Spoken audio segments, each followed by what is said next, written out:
Love this podcast? Support it and sponsor today. Simply head to ozcastnetwork.com for details.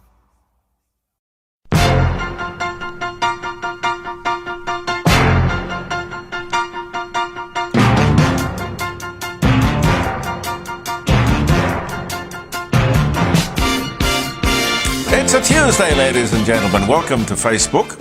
And if you're not watching us on Facebook, maybe you're listening to us as a podcast. Thank you, Andy Martin, for spreading us out there, getting the word out there, the court of public opinion. I'm Jeremy Cordeaux. Peter Clayton's behind the camera.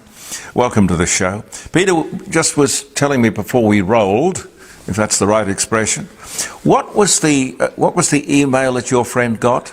Yes, look, I won't mention names, but a friend of mine received an email from a sporting organisation. Now listen to this, it's interesting. And at the bottom of this email were 5 flags.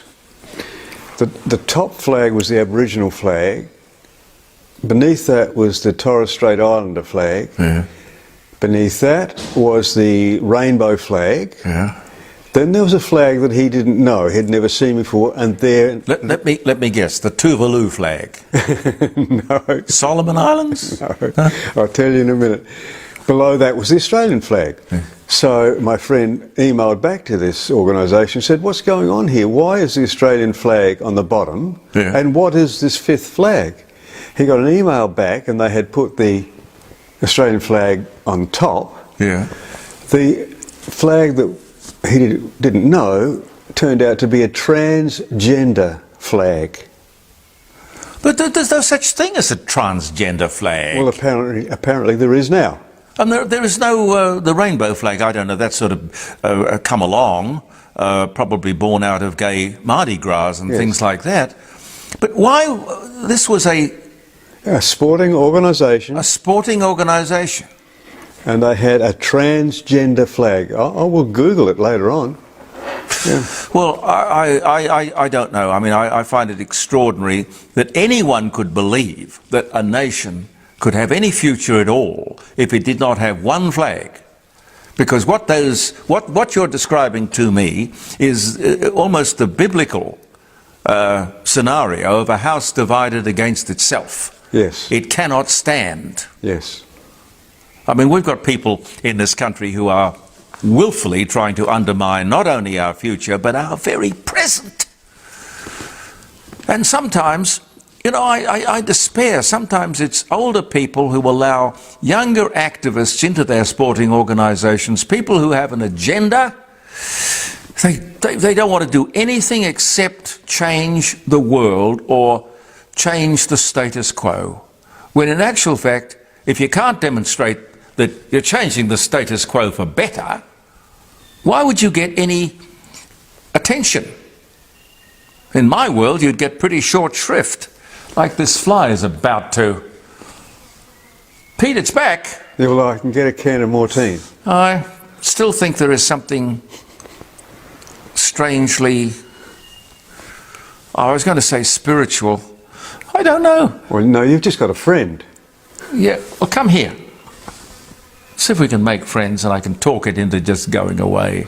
Or giving me 20 minutes peace and quiet while I talk to you. It can't be all that difficult. Speaking of peace and quiet, we got a bit last week. In fact, this was a topic on our Friday live streaming show from the dining room table, jeremycordeaux.com, 9 to 12.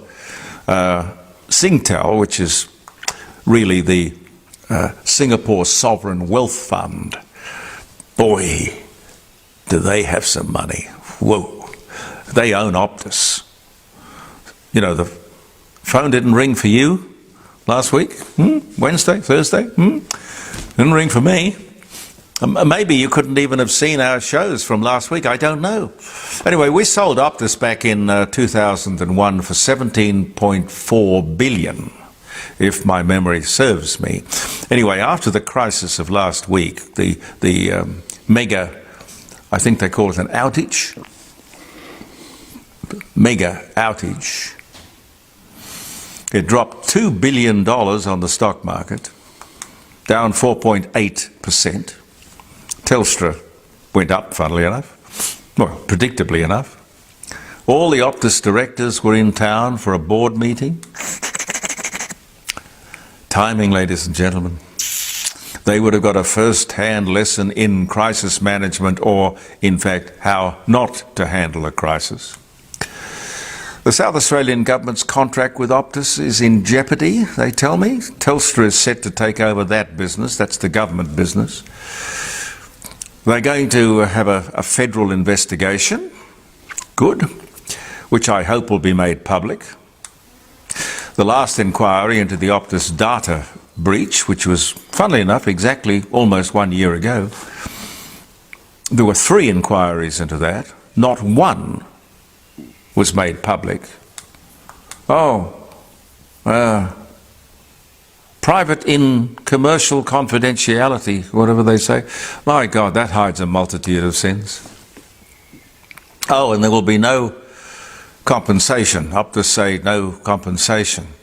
Yet clearly a lot of people, a lot of businesses will have lost a lot of money.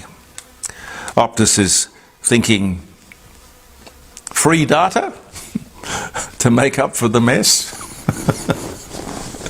Is that going to cut the mustard? I don't think so.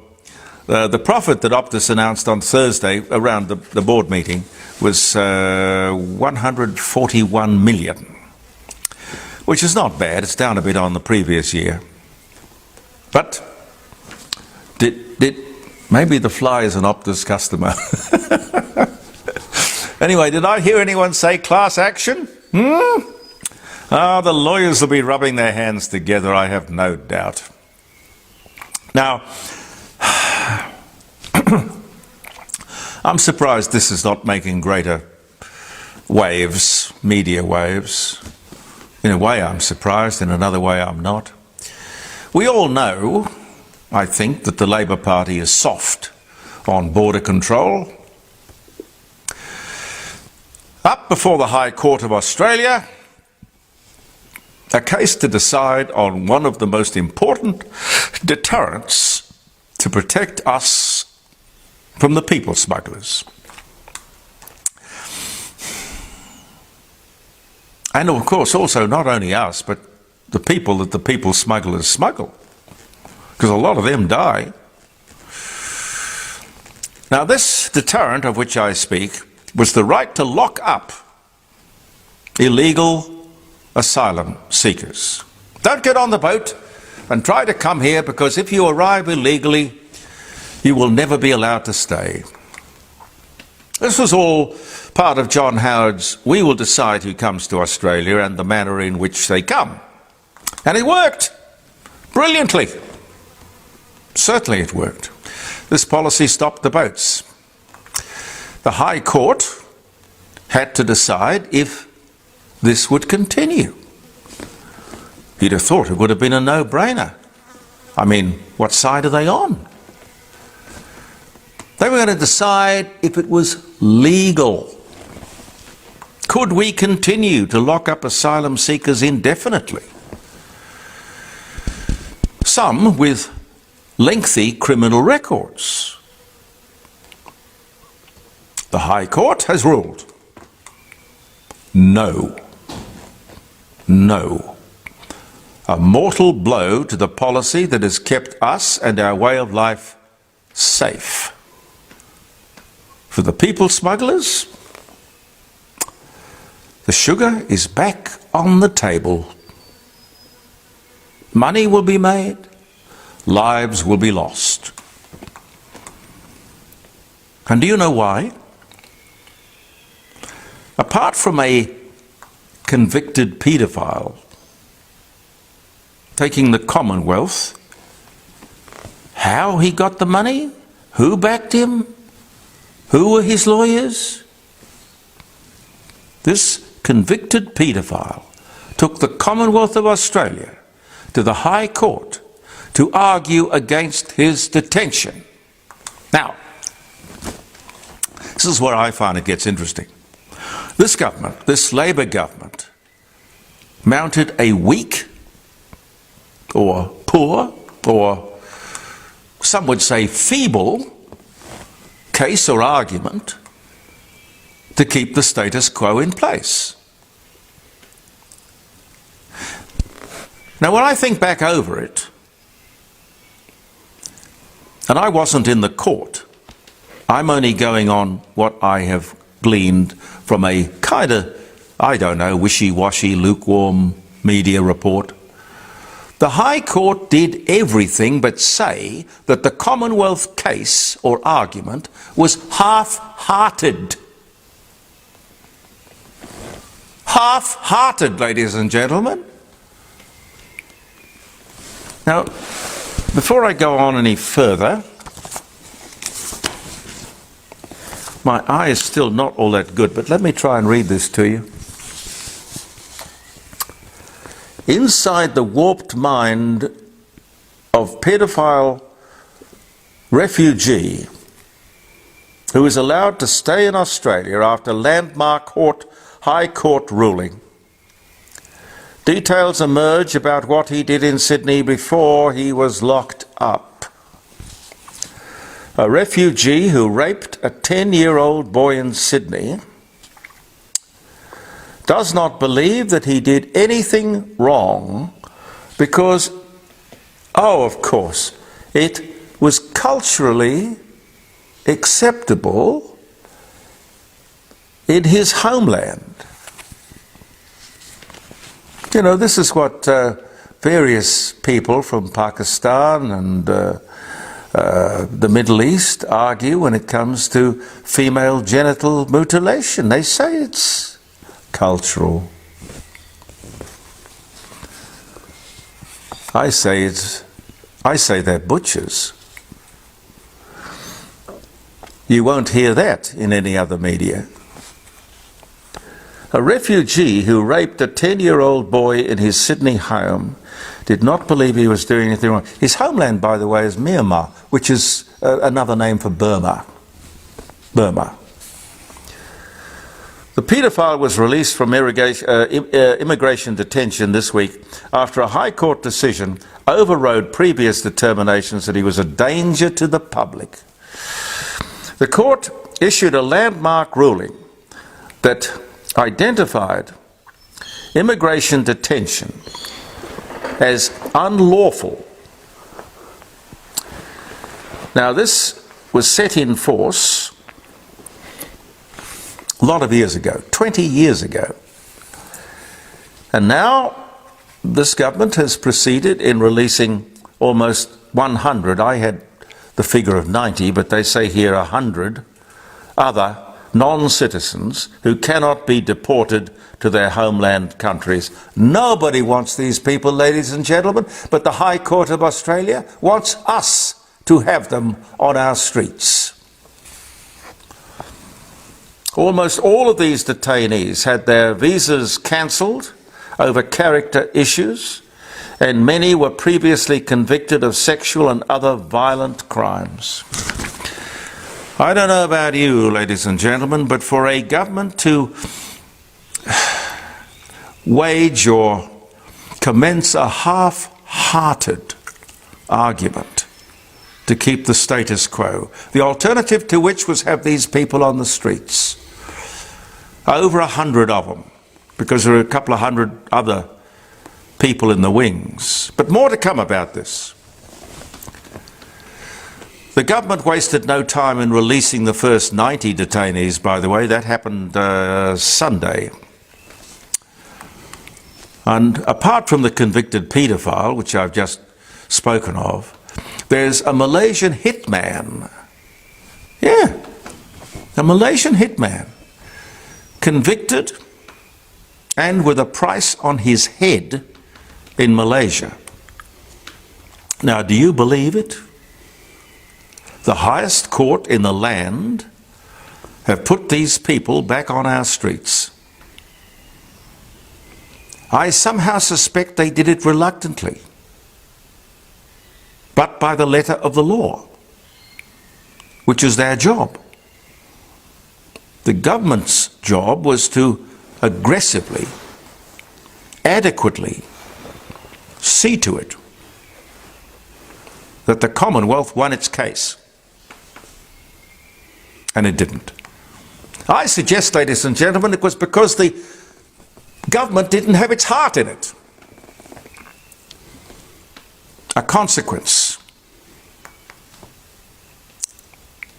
Well, it's partly Labour Party policy. Maybe they want to fully dismantle the previous government's immigration policy. That's the one that worked, by the way. Why remove those important deterrents? The fact that illegal immigrants could be locked up indefinitely was a great way to keep Australia safe. So, here we go again. Here we go again. Now, if the media was doing its job, they would be tearing strips off this government instead of reading and republishing and rewording, mouthing their press releases. I shouldn't get worked up over all this stuff, Pete. I really shouldn't. But Well, I think you should. Somebody has to. Yep. I have heard no kind of condemnation of the procedure that has resulted in this terrible outcome. Anyway, be that as it may, I'll tell you something that you didn't know that you didn't know. Change the mood quickly. Have I got time? Yeah. Up until 1956, French school children, and I gather it was from about 7 years old till 17, French school children were given wine with their lunch. Every child was allowed half a litre a day. Isn't that nice?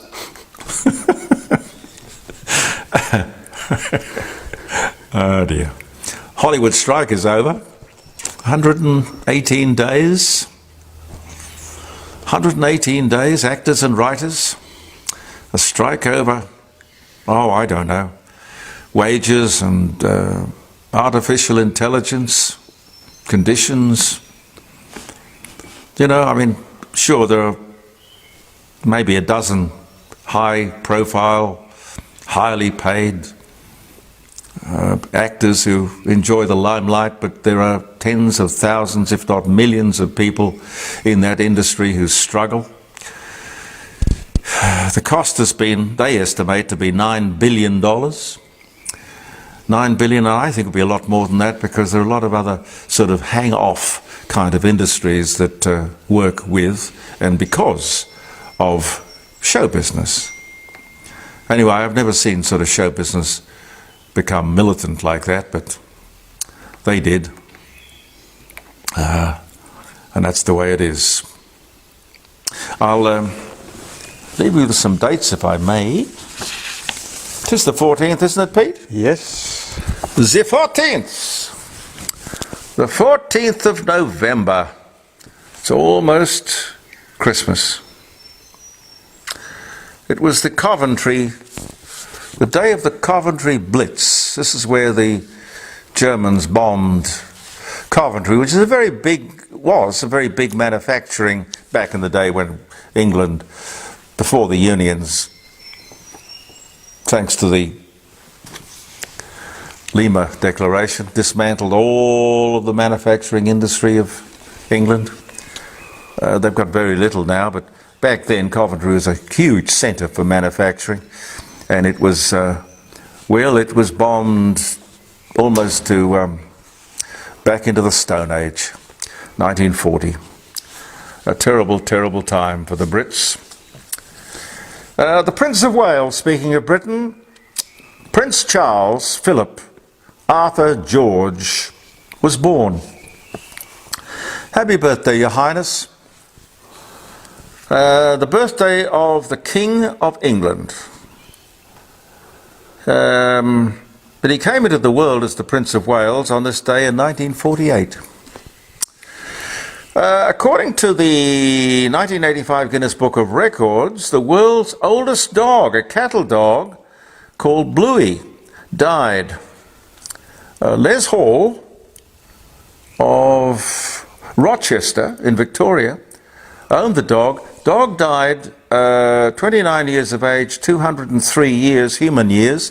But The dog we talked about the other day, Pete. That was Bobby. Bobby. I can't remember what age I think he 32 or something. Can't remember what it was, but Rewritten the Guinness Book of Pet Records, I would think, by the sound of it.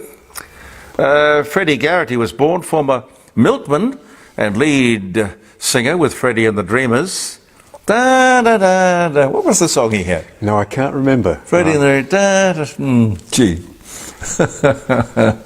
It was a nice song. Back when nice songs sort of made the top 10. Jacqueline Suzanne, who went on to write some very racy books.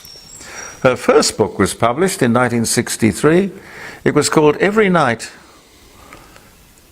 Every Night, Josephine. About life with a French poodle called Josephine, who died in 1970, age 16. Every night. What did Napoleon say? Not tonight, Josephine? Yes. Oh, Jacqueline says, every night, Josephine. Ah, dear, oh dear. Princess Anne married Captain Mark Phillips in Westminster Abbey on this day in 1973. You know, they used to call him the Fog. I don't know. Well, actually, I suppose I do know why. He was, I don't know where he is now. He sort of drifted into where that sort of no man's land that former royals drift into when they are no longer royals.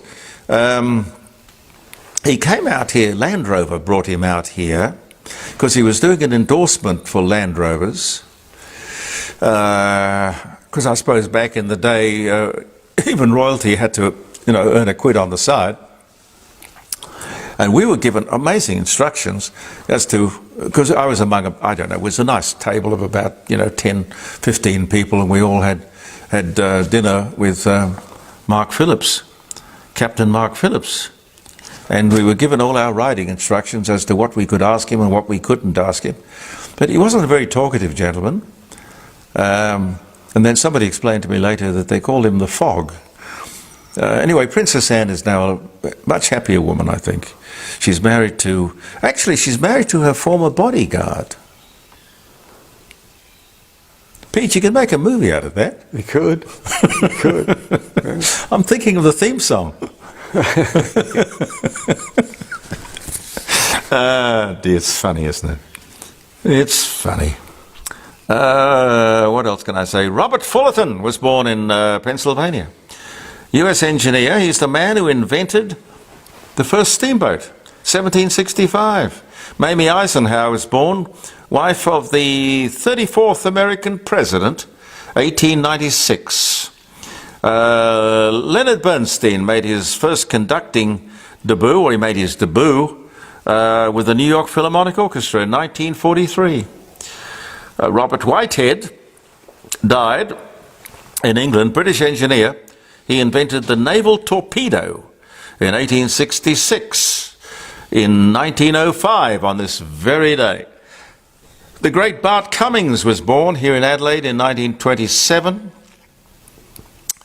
And what else? Oh, the BBC went to air for the first time. Beat Australia by 1 year. Yeah, beat Australia by 1 year. 1922 it went to air. Went to air with a news bulletin. It's still interesting, but rather woke and rather lefty. I listen sometimes to the BBC overnight when I can't sleep. It's, I don't know, a diversion. Thank you very much for being with us here in the Court of Public Opinion, ladies and gentlemen. Don't forget jeremycordo.com on Friday. We'll broadcast again another 3 hours from 9 o'clock. From the dining room table where radio in Australia began, down on Green Hill Road at Parkside, at the table of the Hume family. 100 years on, we're doing the same thing. I don't know with how much success. I really don't. We had Pete, I don't know if you were listening, you had a doctor's appointment, I think. You were out. No, we had one of those chaotic mornings. We had a guest who didn't turn up. Anyway, look, it's all good fun, all good. Grist for the mill.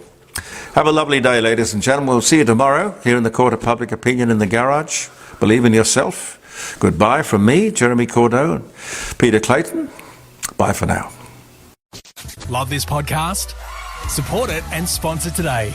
Simply head to AuscastNetwork.com for details.